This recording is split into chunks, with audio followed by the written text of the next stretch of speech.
Você fez um comentário no último tema que você comentou sobre a questão do gatilho de aproximação. Né? Sim. Você deixou de utilizar senhor, senhora para criar uma proximidade maior. Mas vamos ampliar um pouco isso e que outras boas práticas assim, a gente pode aplicar na comunicação, seja no momento do atendimento, de um cliente, de quem já é cliente, né? Seja no momento da venda. Vamos lá.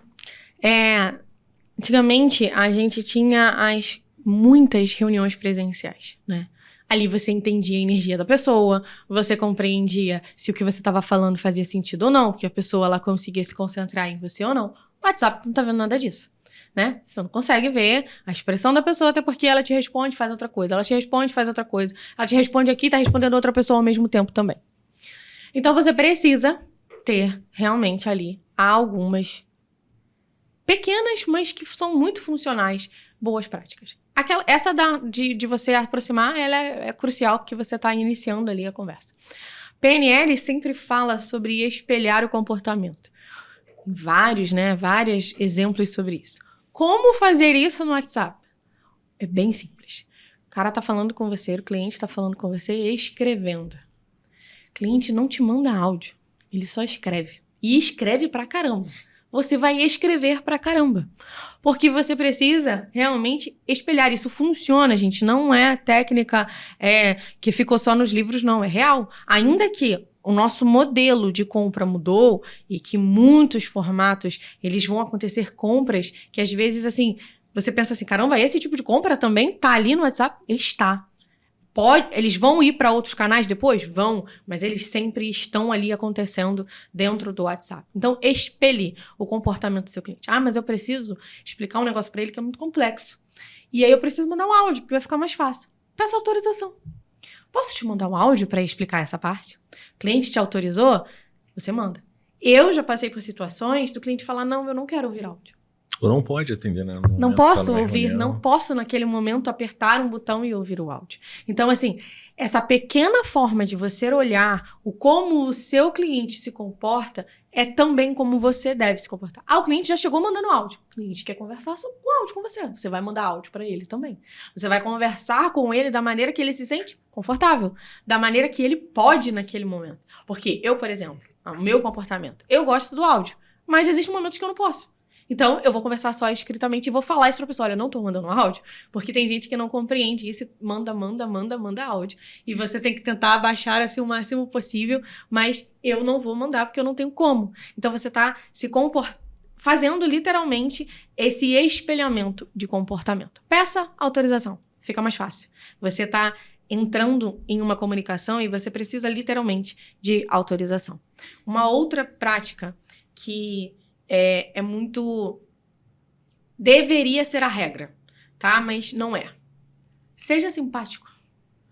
Tenha simpatia, tenha educação naquilo que você faz. O tom da sua voz, você não está presencialmente, a pessoa não está vendo se você está carrancudo, se você está sorrindo, se você está feliz. Mas o tom da sua voz diz sobre como você está.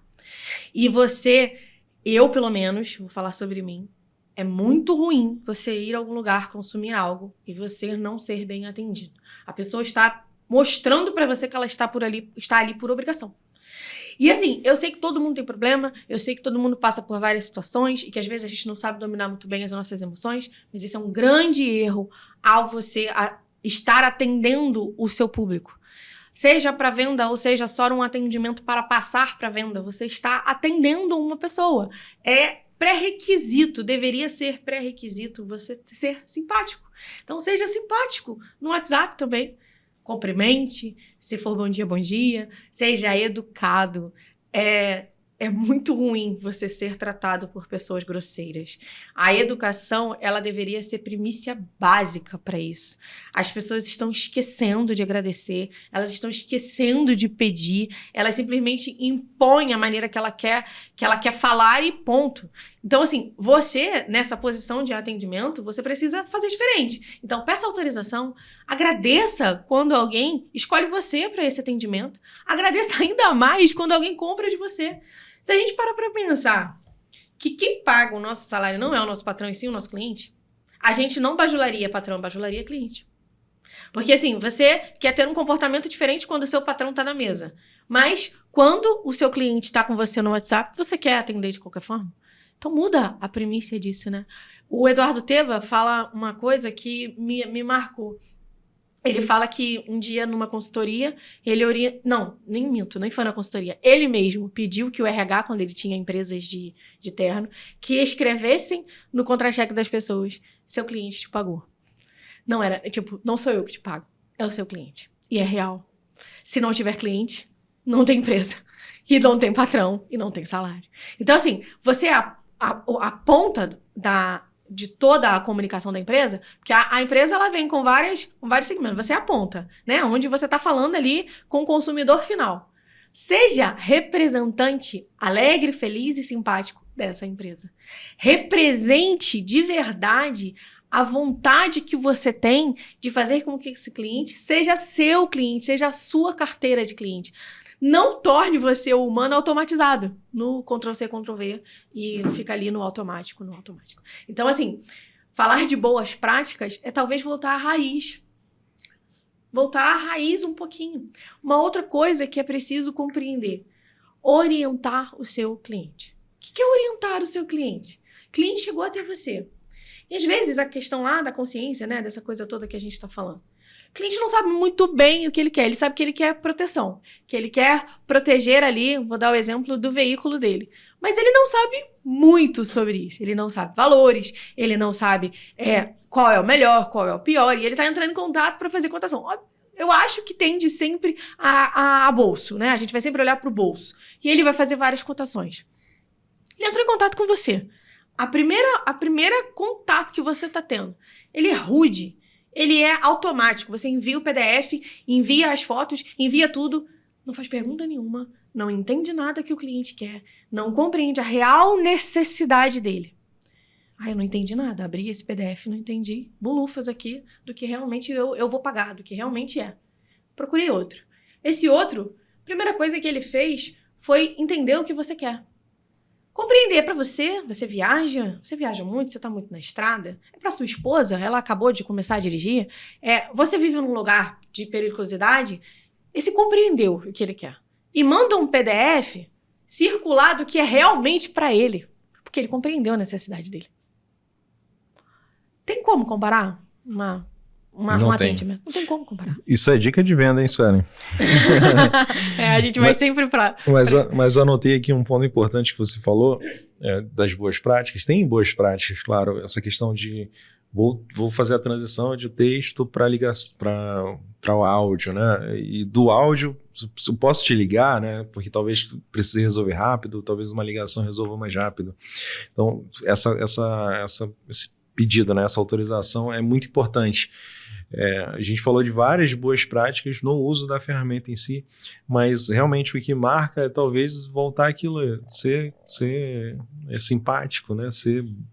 Ter educação na hora de conversar. Aquilo que você faria presencialmente, você fazer via WhatsApp. Mas eu queria te perguntar uma coisa, que curiosidade, tá? Tá. Figurinha e emoji, dá para utilizar? Isso torna a comunicação melhor, facilita, ou vai passar uma imagem ruim para o cliente? Eu acho que depende. Acho que a gente entra aí no depende, porque o cliente mostra de cara se ele está aberto isso ou não. Vou usar um exemplo que eu estava literalmente conversando com uma corretora. E essa corretora vendo alguns imóveis para mim, uma conversa bem casual, bem normal. E aí, em algum momento, ela entendeu, assim, que a conversa... Provavelmente ela entendeu que a conversa estava mais leve. E ela começou a mandar a figurinha. Ela mandou uma figurinha, assim, confirmando uma informação que eu tinha passado para ela. Aí, ela tornou a nossa conversa mais próxima. Porque agora, a Juliana, para mim, é uma amiga, né? Eu comecei a ter ela, chamo ela de Ju agora. Começou a aproximar. Então, acho que depende. Quando o cliente, ele demonstra ali... Eu não sei se isso é fácil para todo mundo, né? Porque para mim é muito fácil, porque eu atuo muito com vendas e muito com atendimento. Mas o cliente, ele é muito formal, ele escreve tudo muito correto, ele fala de forma muito coesa, responde para você sem brincadeiras, sem risinho. Jamais mande uma figurinha. Não mande. Não mande, porque você não sabe a idade dele, você ainda não sabe, às vezes nem aparece ali a foto para você, você não consegue compreender de que época ele é, então não mande. a conversa tá mais descontraída, a pessoa tá entrando numa certa zoação ali comigo e você quer validar uma afirmação que ele fez com uma figurinha que seja respeitosa. Ah, ok. Então, eu acho que entra um pouco também na história do espelhamento, tá? Particularmente, eu trago para mim de não mandar, para não haver erros. Eu não envio, tá? Quando eu recebo, eu respondo. Então, assim, eu sempre procuro pecar pelo excesso. Então, assim, vou descontrair com RS, com KKK, com coisas que a linguagem da conversa torne mais leve. Mas a figurinha eu acho ela muito pessoal. Mas se o seu cliente te mandou, você responder, acho que é válido. Eu acho que é comum também algumas empresas criarem, né, suas próprias figurinhas. Suas próprias figurinhas. Às vezes com sócios, né, aí ou do mercado, né? Já vi muitos corretores utilizam também para passar informações importantes. Seu seguro foi fechado, sua pólice foi emitida. É uma forma de comunicar já mais institucional. Exatamente, institucional, é outra. Você não está utilizando de um meme, né? De algo que é mais. Pode ofender, né? Pode acontecer de uma figurinha ter algo ali que seja um gatilho ruim e pronto, melou tua negociação. Eu enxergo, assim, em alguns níveis de comunicação. Eu enxergo que tem talvez essa proximidade, né? A questão da figurinha, se o cliente vier utilizar. A questão de utilização do emoji. Eu sou muito adepto de colocar os emojis torna mais ali. Fluido, né? Sim, não chega a ser uma figurinha, né? De tão zoação assim, talvez, né? Tão informal. Mas ele coloca um sentimento, às vezes, no texto. Porque a gente sabe, qualquer texto que a gente leia, ele pode vir carregado com um determinado tom, né, um determinado sentimento, mas quem vai colocar o sentimento, o tom naquele texto, principalmente, é quem está lendo. Sim, quem está lendo. É a forma que você está naquele momento. Naquela energia. Se você está com raiva, está insatisfeito com o atendimento que está tendo, com a seguradora, com um reboque que não chegou, você vai ler aquele texto. Tudo que a pessoa falar, por mais que... Você vai fazer o som da voz na sua cabeça. Você vai fazer esse tom de acordo com o sentimento de quem está lendo. Então, o emoji, desde que usado com moderação, ele consegue dar um pouco mais de sentimento e não deixar... Concordo com você. Dúbio, né? Deixar duplo sentido.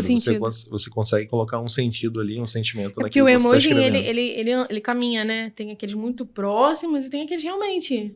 Eu uso muito o emoji pra, por exemplo, validar o link que a pessoa vai entrar na reunião. Aí você coloca a mãozinha apontando onde tá. Isso aí. Agradecendo, um emoji piscando o olho, né? Esses aí, eles tornam... Realmente, eu concordo plenamente com você. Ele muda o tom da conversa. Óbvio que você não pode... achar que você vai usar os emojis que você usa com seus amigos, né? Com uma conversa de... É a medida, né? Sim, é a boa medida. Entendeu quem tá do outro lado. É a boa medida, exatamente. Isso mas eu concordo plenamente. Algo que quero acrescentar de que o emoji, ele realmente é como se ele tornasse a fala mais leve, né? Você coloca o texto... Dica, gente, não faça textos e blocos grandões. Ninguém lê. As pessoas não gostam. Vá fazendo em pequenos blocos o que você quer. Se é algo muito grande, em pequenos blocos, e explicando, dando tempo para a pessoa ler. Porque se você manda tudo de uma vez também, ninguém lê e se acha invadido. Tudo tem muito disso, né? A pessoa fala, meu Deus, quanta coisa. E aí você vai falando, já leu? Né? Eu posso continuar enviando, que eu preciso enviar mais informações? E o emoji faz isso que você falou. Eu concordo plenamente. Dessa quebra. E a questão do textão também é até importante que o WhatsApp chega num determinado número de caracteres, ele oculta, né? Tem que clicar em mais. Então, se você está enviando uma informação muito grande, é melhor quebrar realmente, porque aí blocos pequenos. Realmente você vai ter a certeza de que toda aquela informação apareceu para quem está E está sendo, lendo. Né? Vocês estão na mesma página, né? Porque senão você acha que você mandou, e depois você até cobra de que eu mas te não enviei, conseguiram ler isso. Mas você não criou uma comunicação, porque a gente precisa ser agentes de criar facilidade para o nosso cliente. Nós que precisamos ser esses agentes, né? A facilitar a comunicação.